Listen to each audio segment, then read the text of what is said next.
baha sa Luzon, baha sa Visayas, at baha sa Mindanao. Dahil sa sunod-sunod na pagpasok ng mga bagyo sa Pilipinas, dulot nito ang mabilis na pagtaas ng baha, lalo na sa mga lugar na matagal ng problema ang pagbaha, gaya ng Bulacan, Tarlac, Pampanga, Metro Manila at Oriental Mindoro. Tumaas din ang kaso ng leptospirosis na umabot sa 2,376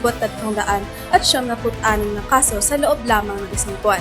Sanhi ito na hindi lamang maruming baha, kundi ng leptospirosis. Matatanda ang layunin ng mga proyektong flood control ang protektahan ng mga mamamayan sa bagyo at kahandaan sa climate change. Ngunit sa kabila ng pondong hawak ng kagawaran, ng paggawain at lansangang bayan, nanatili ang katanungang bakit patuloy pa rin ang matinding pagbaha sa bansa. Sa kabila ng paulit-ulit na pagbaha, patuloy pa rin ang pagtsatsaga ng mga Pilipino. Ngunit hanggang kailan? Ating alamin ang kanilang mga tinig. Ating kapanayam ngayon sina John at L.A. na parehong nagmula sa Polytechnic University of the Philippines. John at L.A., tingin niyo ba ay may malaking epekto ang flood control pagdating sa mga Pilipino? Para sa akin po, bilang isang estudyante, opo, kasi po, ang flood control project po ay kasagsagan po yan ng mga bagyo or ulan na aming nararanasan tuwing may pasokan ng school.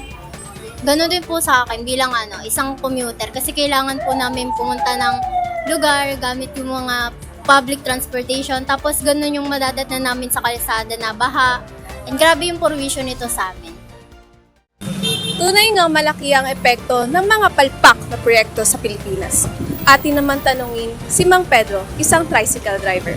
Mang Pedro, tingin niyo po ba ay makatarungan ang flood control project sa Pilipinas?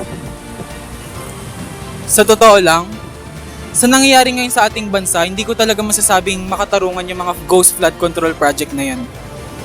Araw-araw ako nasa kalsada at ramdam na ramdam ko talaga yung epekto ng mga palpak na proyekto.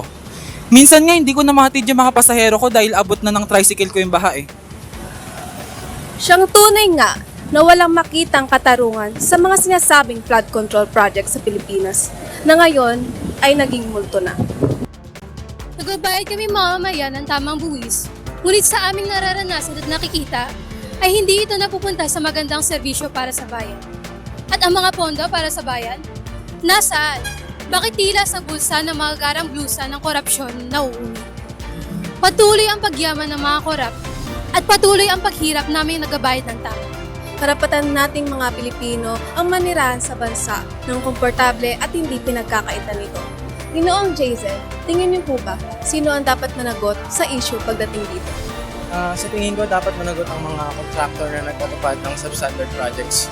Base kasi sa DPWH, mahigit 200 billion ang nakuha nila sa mga completed projects mula 2016 to 2025. Pero kung totoo ang natapos ng mga proyekto, bakit patuloy pa rin ang kaliwat-kanan ng pagbaha? Narinig natin ang mga hinaing ng ating kababayan na nag-iwan sa atin ng katanungang kailan maririnig ang boses ng masa at kailan makakamit ang ating hustisya. Habang patuloy ang paglubog ng mga bayan sa tubig, lumulubog din ang tiwala ng bawat mamamayan sa mga pangakong patuloy na napako. Pakatandaan na hanggat may puso sa lansangan na handang panindigan, hindi malulunod ang tinig ng sambayanan. Ako si Jackie, isa sa maninindigan hanggang dulo para sa bayang sinilangan ko.